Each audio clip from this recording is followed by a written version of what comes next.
মাছের অস্তিত্ব রক্ষায় সারিয়াকান্দি আর্মি ক্যাম্পের অভিযানে বিশাল সাফল্য। 292 পিস নিষিদ্ধ জাল ধ্বংস, একজন আটক।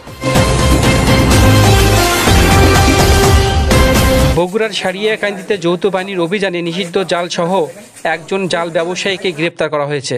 বৃহস্পতিবার রাতে পৌর এলাকায় হিন্দুকান্দি গ্রামের বাংলাদেশ সেনাবাহিনী সারিয়াকান্দি আর্মি ক্যাম্পের ক্যাপ্টেন আরাফাত এবং লেফটেন্যান্ট সাব্বির হোসাইনের নেতৃত্বে যৌথ বাহিনীর অভিযানে নিষিদ্ধ জাল 40 পিস চায়না দুয়ারি ও 252 পিস কারেন্ট জাল সহ হিন্দুকান্দি গ্রামের পাতারু হাওলদারের ছেলে রাম হাওলদারকে আটক করা হয়েছে, যার বাজার মূল্য প্রায় 5 লক্ষ টাকা। এই সময় ভ্রাম্যমাণ আদালত পরিচালনা করে মৎস্য রক্ষা ও সংরক্ষণ আইন 1950-এর 5 ধারা মোতাবেক একজনকে 3 মাসে বিনাশ্রম কারাদণ্ড প্রদান করেন উপজেলার নির্বাহী অফিসার ও নির্বাহী ম্যাজিস্ট্রেট শাহরিয়ার রহমান।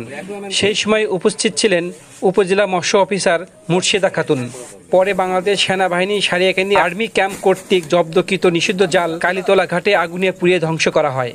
এ ব্যাপারে সচেতন মহল বলেন, যৌথ বাহিনীর আজকের অভিযানের মতো এর আগে সারিয়াকান্দিতে হয়নি। তাই বাংলাদেশ সেনাবাহিনীকে সাধুবাদ জানাই এবং মাছের অস্তিত্ব রক্ষায় এরকম অভিযান অব্যাহত রাখার জন্য অনুরোধ জানাচ্ছি।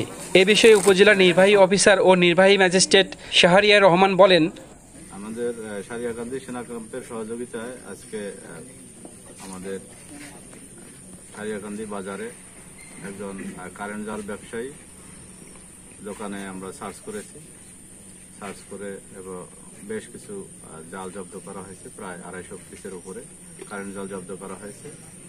আর প্রায় আপনার প্লাস্টিকের 50 কেজির বস্তায় 5 বস্তা চায়না জাল এবং আরো ছোট 5 কেজির বস্তায় আরো 4-5টি বস্তা ভর্তি আমরা চায়না জাল উদ্ধার করতে পেরেছি।